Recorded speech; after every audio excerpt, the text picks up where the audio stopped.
আর দেখা হইবে না। আমি বীর পৃথ্বীরাজ।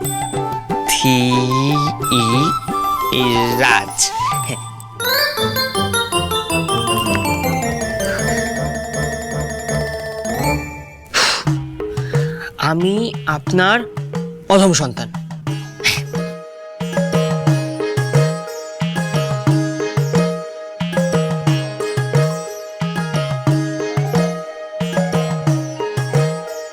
নতুন পথ, সন্ন্যাসী।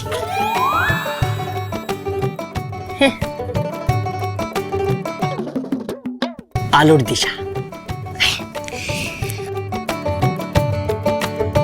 খুঁজে পাইয়াছি। সঙ্গে নে তুই লোটা কম্বল, হোক না তাই পথ সম্বল। হিমালয়ে গিয়ে এবার নিজেকে নয় মুক্ত করো। বাবাজি সেই গান আমার মরমে গেঁথে গেছে রে হরা। নিশির ডাকের মতো আমায় তাড়িয়ে নিয়ে যাচ্ছে। কিন্তু তুই যাবি কোথায়? অনন্তের মাঝে। অনন্ত? সে তো লখার বাবা। তুই ঝোলা সন্ন্যাস নিতে লখার বাড়ি যাচ্ছিস? চুপ কর কারণ। তবে তিব্বত চললুম। তিব্বত রাস্তা চিনিস? এই যে ভূগোল বই থেকে ছিঁড়ে নিয়েছি, দেখ খুব সোজা। প্রথমে হেঁটে কৈডুবি, সেখান থেকে স্টেশন, সেখান থেকে চিংড়িপোতা জংশন, তারপরে ট্রেনে চেপে সোজা তিব্বত। অতীশ দীপঙ্কর কোন পথে তিব্বত গেছিল জানিস না। মাঝে মাঝে একটু ইতিহাসটাও পড় রে বলার জন্য তো আমি আর থাকবো না। তাই নিজের ভালো একটু নিজেরা বুঝতে শেখ। কই দে দেখি কে কি খাবার এনেছিস। কাল রাত থেকে পেটে দানা পানি পড়েনি। কোথায় যাত্রাবেলায় বাবার মান বাঁচিয়ে ভাবলাম একটু পুরস্কার প্রশংসা পাবো, বলে যে এরকম কিছু জুটবে আমি আশাই করিনি। কই দে, খুব খিদে পেয়েছে। এই নিন মহারাজ, গ্রহণ করুন।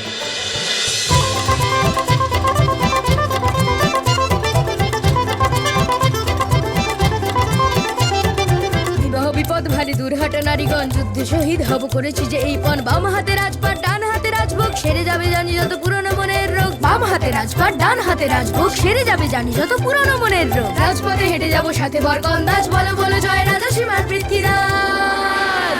বলো বলো সবাই রাজা শ্রীমান পৃথ্বীরাজের জয়।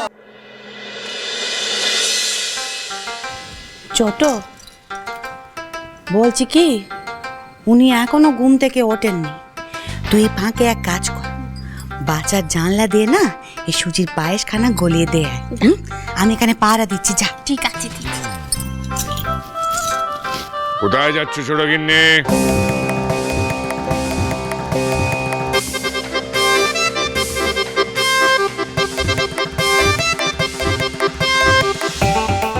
দেখি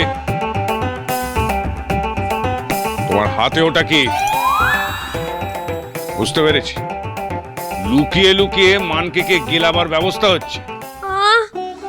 আমার বাচ্চাটা কাল দুপুর থেকে কিচ্ছুটি খায়নি। একদিন না খেলে কেউ মরে যায় না।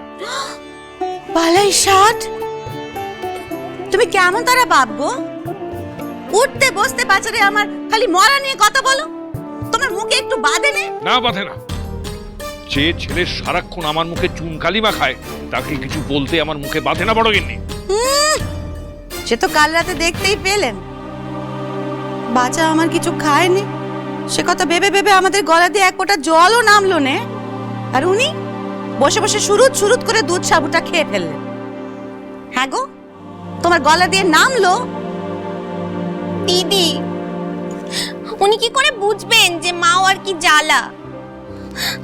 আমাদের বুকের ভেতরটা তো পুরো কাক হয়ে যাচ্ছে। তবে শোনো, আজ যদি আমার বাচ্চা খেতে না পায়, এ বাড়িতে চুলো জ্বলবে না। সবাই না খেয়ে থাকবে, এই আমি বলে দিলাম। আচ্ছা আচ্ছা ঠিক আছে ঠিক আছে ঠিক আছে না, খাবার দেয়া হয়ে গেলে ঘরের দরজা বন্ধ করে ওই চাবি আমাকে দিয়ে যাবে। হতভাগা যেন ঘরের বাইরে একটাও পা না নেয়।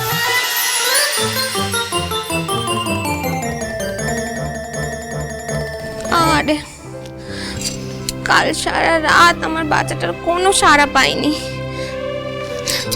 ও দিদি, মানিক বোধহয় খিদের জ্বালায় বড্ড নেতিয়ে পড়েছে বলো। আমি যাই, খাবারটা দিয়ে আসি। হ্যাঁ,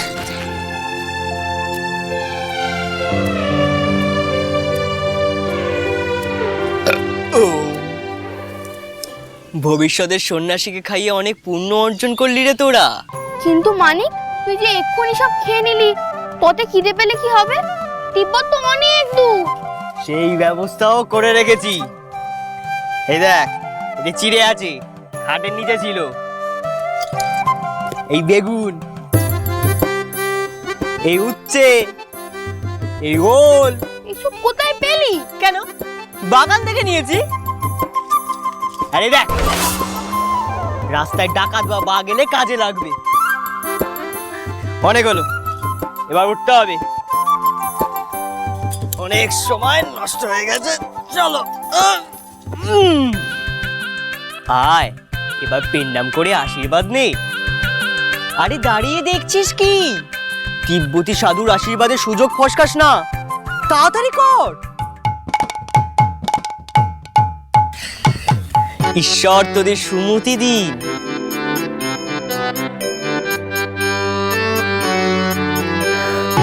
আর আমায় মায়ায় জড়াস না, আমায় অনেকটা পথ যেতে হবে। ভালো থাকিস, আসি।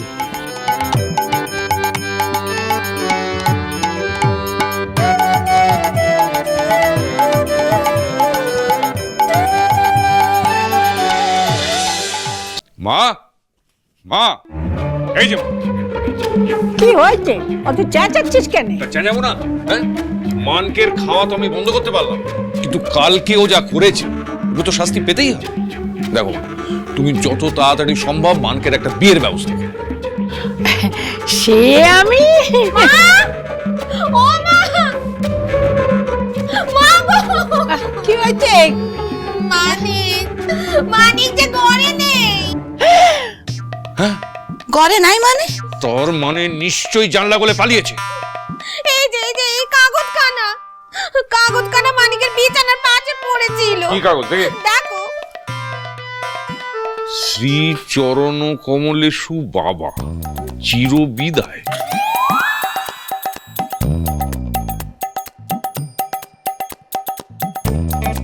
এ জীবনে আর দেখা হইবে না।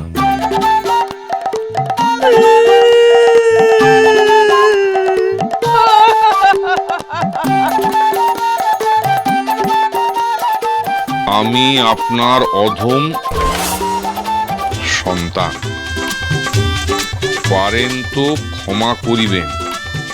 জীবনে প্রথমবার আলোর দিশা খুঁজে পাইয়াছি, তাই সংসারের মায়া ত্যাগ করিয়া সন্ন্যাসী হতে চলল।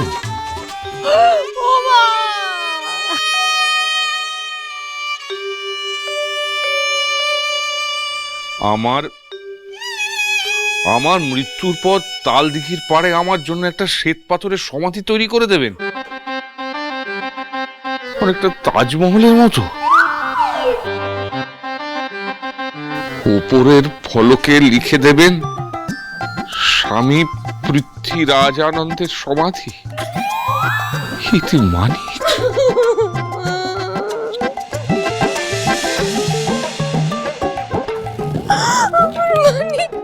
ও দিদি, দিদি।